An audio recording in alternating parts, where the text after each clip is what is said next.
Hi, I'm Frank Dolan Jr. of All for Sports and Fitness, and last week I received an email from a member asking 3 specific questions about the strength training machines up here at the front of the gym. And I figured it'd be a good idea to answer them here on video so that more people could get the benefit from it, because they are questions that are typically asked in the gym a lot. The first one being, would I recommend doing these machines all in one day, or would I rather split them up on different days? Okay, so I'll answer that today. There are 2 different types of hand grips on the machines. That's another question. What's better? What muscles does it work? What's the difference, really? Okay, and then the third one is which machines work best for the abs. And because some of these answers, especially the first and the last, are going to require a little bit of time, I figured I'd split this up into a 3-part series. Plus, it's going to make you hang around for that last question I'm sure you guys are going to be interested in. So let's get on to part 1. Okay, so question number 1 is, would I recommend doing all these machines up front all in the same day, or would I like to split them up based on the day that I come to the gym? And the answer is that it depends. It really does depend on how much time you have at the gym. It also depends on how many times you're coming to the gym. If you're coming in 2 days a week and strength training on 2 days a week, I would recommend probably doing a total body workout. If you're coming in 3 to 4 days a week, maybe you do split it up. In the past, and I've seen some programs where people like to split up upper and lower body, I'm going to venture to guess that if you're working out on these machines up front, you're probably looking to tone and looking for some weight loss by increasing some lean muscle tissue on your body so you can increase your metabolism. In order to do that, you want to try to get more of your body working at the same time. So I'd rather not see a lower upper split. I'd rather see you try to do one upper body movement paired with a lower body movement. And the way that you split them up is that you do it push-pull. I'm a big fan of bigger body movements, okay, so multi-joint exercises. Rather than sitting down on the chair and doing bicep curls, I'd much rather you see you doing rows. You're going to get the same muscle group, okay, same muscle in that row, but you're being much more efficient. Okay, and that's really what it comes down to. Focus on efficiency, especially if you don't have a lot of time. You want to do things that are going to give you high yield from minimal amount of time and effort. Sometimes the effort's going to be a little bit harder when you start to do these higher yield exercises, so that kind of gets thrown right out the window once you start going harder and start getting into a program. But I'm really not a big fan of tricep extensions. Anything that's a single joint exercise, I'd probably stay away from unless you have a lot of time. You know, if you have a lot of time, go ahead and do them on days that you're doing a pull.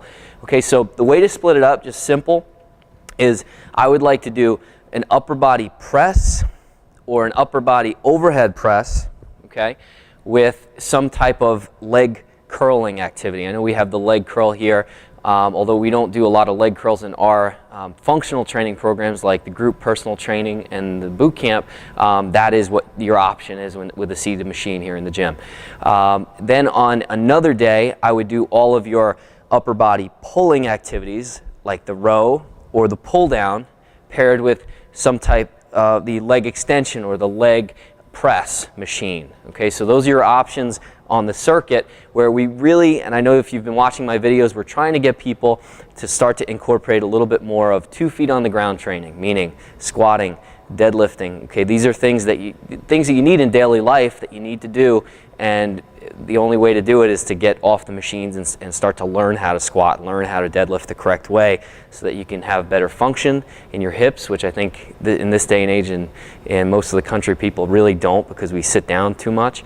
But you can regain function, get yourself squatting, get yourself deadlifting. Doesn't mean you're going to become a power lifter or a bodybuilder, but it does mean that you're going to have much more functional strength to take out into the world with you rather than sitting down on these machines.